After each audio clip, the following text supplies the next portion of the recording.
안녕하세요. 사다리TV입니다. 오늘은 수도권 아파트 시장에 대해서 좀 얘기를 해보려고 합니다. 구독, 좋아요, 알림 설정 눌러주신 분들은 제가 부자가 될 수 있게끔 기도를 하겠습니다. 영상 시작하기 전에 저는 하락론자가 아닌 것을 먼저 밝히고요. 저는 부동산이 오르면 기쁜 부동산 투자자입니다. 즉, 부동산 상승을 누구보다 원하는 사람이고요. 그리고 경제가 성장한다면 부동산이라는 것은 장기적으로 우상향한다라고 믿는 사람 중에 하나예요. 즉, 하락론자, 무조건적인 하락론자가 아니다. 라는 얘기죠. 제가 이 얘기를 왜 할까요? 수도권 아파트 시장은 저는 지금 대득해 바운스가 진행되고 있다라고 보고 있기 때문이죠. 자, 영상 시작하기 전에 경매 입문 온라인 특강이 오는 토요일 2시에 있습니다. 줌으로 실시간 온라인 강의를 하는 거고, 경매를 아예 모르는 초보자분들에게 적합한 입문 강의라고 보시면 되겠고, 2시간 반짜리예요. 앞으로는 경매 시대가 옵니다. 오늘 영상과도 이제 관계가 있는데요. 아파트 하락장이 오게 되면은 경매로 매수를 하기가 굉장히 좋아집니다. 그래서 저는 경매를 미리 배워둘 필요가 있다라고 보는 편이고요. 사례를 중심으로 실행할 수 있는 그런 내용들을 다루니까 사다리TV.com에서 신청해 주시면 좋겠습니다. 결론부터 말씀드리면 앞으로 몇 년간은 하락하거나 횡보할 것이라고 보고 있습니다. 이 몇 년을 맞추는 거는 거의 신의 영역인 것 같아요. 뭐 한 3년, 4년, 5년 이렇게 보고 있거든요. 그 근거에 대해서 하나씩 얘기를 해보겠습니다. 먼저 현재 상황은 어떻냐면요. 매수자들, 그러니까 집을 사려고 하는 사람들은 작년 11월, 12월 가격을 보고 있어요. 10억 하던 게 한 6억이 거래가 됐던데 혹시 그런 아파트 없나? 그런데 매도자들은 그렇게 생각 안 해요. 가격이 올랐기 때문에 그런 금매의 가격으로 내놓지 않습니다. 매도자들은 이거 내 아파트 옛날에 10억에 거래됐던 건데 조금 깎아서 8억 이렇게 내놓지. 매도자들의 간극이 너무 큰 상태예요. 즉 매수자들은 작년 겨울 같은 그런 금매 가격을 원하는데 매도자들은 정고점을 생각하고 있죠. 그렇기 때문에 거래 가격은 금매 가격은 이미 다 나갔어요. 이런 거래 가격은 없기 때문에 매도자들은 호가를 올리고 있는데 매수자들은 거기에 따라가 붙고 있는 상황은 아닙니다. 그래서 거래가 실제로 일어나고 있지는 않은 그런 상황이다. 현재가 그렇고요. 먼저 제가 대세 상승장이 아니라고 판단하는 그 근거를 설명하기 위해서는 아파트 가격이 오르는 그 현상, 모습을 좀 설명을 드려야 될 것 같아요. 아파트 가격은 거래가 하나가 탁 이뤄지면은 그 다음부터는 어 개통이나 가격이 얼마에 거래됐대. 그 다음에 또 오른 가격을 이런 식으로 점을 찍어가면서 오르게 됩니다. 거래가 되는 것을 이렇게 보게 되면은 사람들이 마음이 바뀌어요. 야, 더 오를 것 같은데? 옛날에는 6억에 내놨다면은 이제 가격을 6억 3천에 내놓게 됩니다. 아니면 아예 더 오를 거라고 보는 사람이 생겨서 매물을 감춰버리는 사람들이 생겨요. 그럼 매수자들은 어떻죠? 자꾸 가격이 오르네? 마음이 급해져서 매물 주세요. 나오면 다 살게요. 이런 식으로 됩니다. 매수자들이 다급해져서 패닉 바잉을 하게 되면 이런 식으로 점을 찍으면서 그동안 올랐던 게 대대 상승장의 모습입니다. 즉, 매물이 없어지면서 쫙쫙쫙 가격이 오르는 게 대세 상승장, 아파트 가격이 오르는 원리다. 그런데 지금은 전혀 급하지 않아요. 왜? 매물이 널려 있거든요. 아까 실거래된 가격에 내가 원하면 또 살 수 있어요. 물론 금매 가격은 아닙니다. 작년 11월 그런 금매 가격은 없지만 전혀 급하지 않은 모습을 보이고 있어요. 매물이 널려 있다라는 얘기인데 그 근거로서 거래량 그래프를 가지고 왔습니다. 부동산 지인이라는 사이트에서 많은 데이터들을 도시화해서 잘 보여주거든요. 이 파란색 그래프가 서울의 거래량 그래프예요. 거래량이 21년도까지만 보면은 거래량이 꽤 많았어요. 이렇게 주춤주춤한 거는 계절적인 요인이 있기 때문에 겨울에는 집을 사람들이 보러 다니지 않거든요. 이렇게 어쨌든 그 전체 량으로 봤을 때는 되게 적지 않아요. 근데 21년 여름부터 거래량이 급격하게 줄어들게 됩니다. 급격하게. 이만큼 많이 줄어들게 돼요. 그러다가 정부에서 1월 달부터 DSR 규제 폐지하고 뭐 보금자리론 이런 거 만들고 15억 초과 대출도 허용하게 되면서 거래량이 이제 급격하게 이제 살아나고 있는 모양을 하고 있음에도 불구하고 예전에 그 대대상승장의 거래량과 비교했을 때는 현저하게 적은 거래량이다 보실 수 있겠고요. 이 밑에 그래프는 초록색 전세 월세 거래량입니다. 전세 월세 거래량인데 매매 거래량은 줄어든 반면에 전월세 거래량은 늘어나는 모습을 하고 있어요. 왜 전월세를 살까요? 즉, 매매 가격 앞으로 오르지 않을 거라고 보고 전세를 선택한 사람들의 비중이 늘어나고 있다라는 거죠. 전세 가격은 앞으로 오를 것이다라고 보는 게 저는 요 그래프를 봤을 때 더더욱이 그런 생각이 듭니다. 즉, 매매 거래량은 살아나고 있지 않고 전월세 거래량은 늘어나고 있다. 매매 거래량이 뒷받침되고 있지 않기 때문에 앞으로 매매 가격이 상승되는 그런 동력이 좀 부족하다라고 보는 거고요. 저는 매물의 개수를 거래량의 선행지표라고 늘 말씀을 드리거든요. 자, 22년 11월을 기점으로 봤을 때 1월달, 그러니까 올 초부터 봤을 때 파란색이 매매예요. 매매의 매물 개수, 왼쪽이 서울, 오른쪽이 경기도입니다. 서울의 매물 개수가 점점 늘어나고 있는 게 보이시죠? 대세 성장이 오려면 매물의 개수가 줄어들면서 올라야 되거든요. 근데 매물의 개수가 늘어나면서 거래량이 늘어나고 있어요. 호가는 올라가고 있고 실제 거래가 뒷받침되고 있지 않다는 거죠. 거래가 많이 일어나면은 매물의 개수가 이렇게 줄어들겠죠. 줄어들면서 상승하는데 지금은 전혀 그런 모습을 보이고 있지는 않다.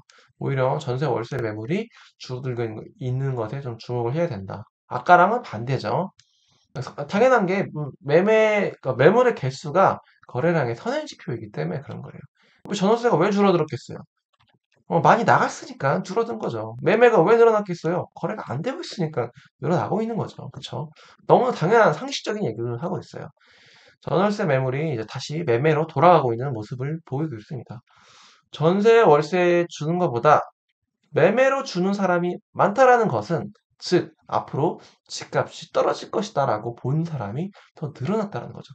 전세를 주는 그 심리가 뭐예요? 집값이 오를 것 같으니까 일단 홀딩하고 전세를 주자 이런 건데 그런 사람들 보자 떨어질 것 같아 얼른 팔자 이런 사람들이 더 늘어나고 있다는 거죠. 즉 상승은 하고 있는데 가격이 반등이라고 보기보다는 비정상에서 정상으로 돌아오고 있는 모습이다.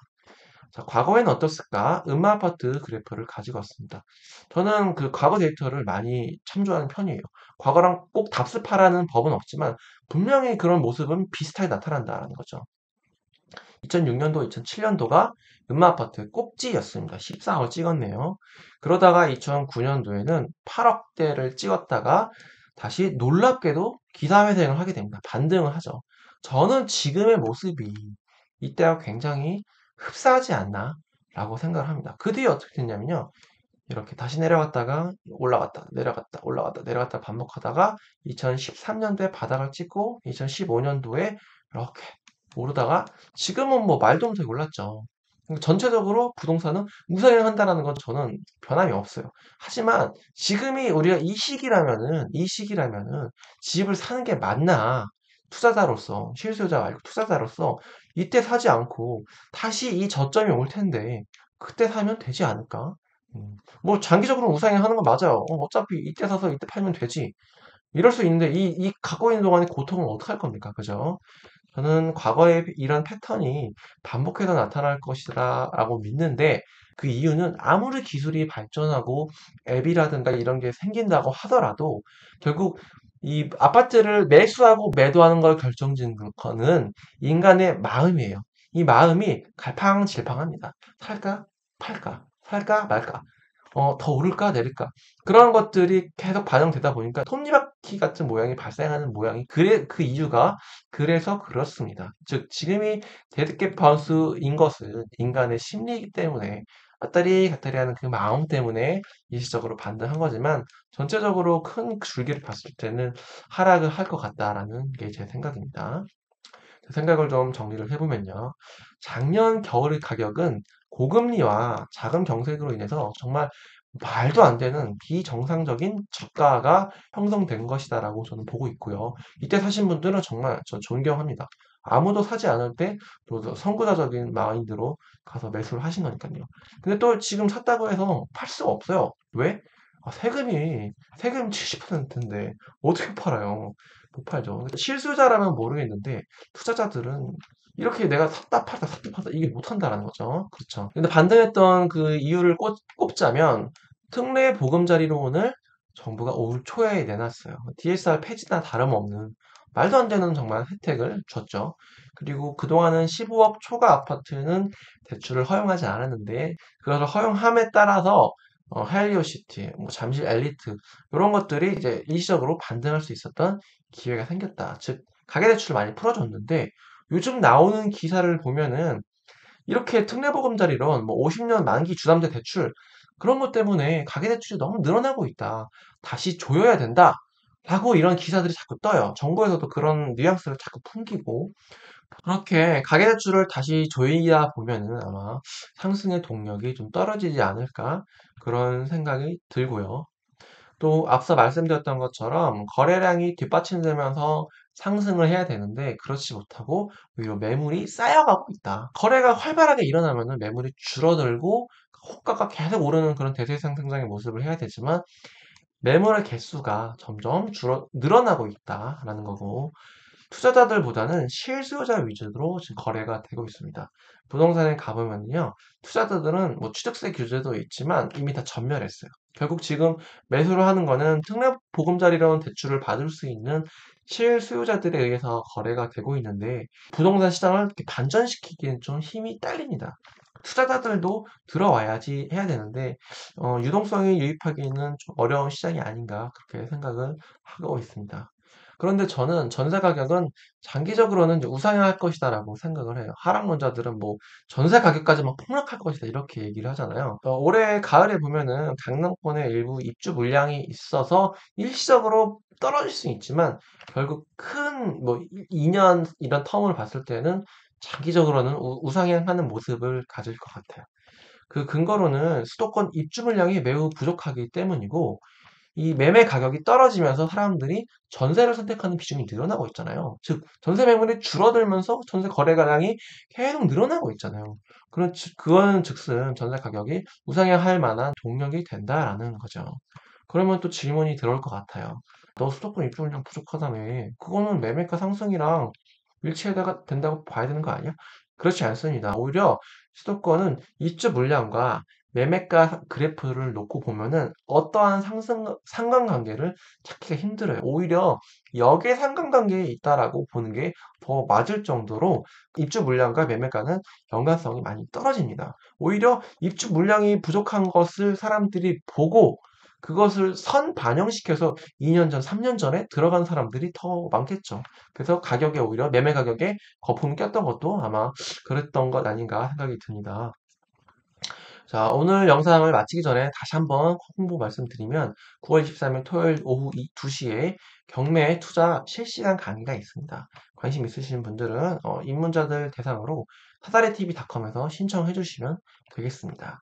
오늘 영상 수도권 아파트 시장에 대해서 조금 좀 암울한 얘기를 좀 다뤄봤습니다. 다양한 의견 있으시면 댓글에 달아주시면 감사하겠고 오늘 내용이 유익하셨다면 구독, 좋아요, 알림 설정 꼭 좀 부탁드리겠습니다. 지금까지 사다리TV였습니다. 감사합니다.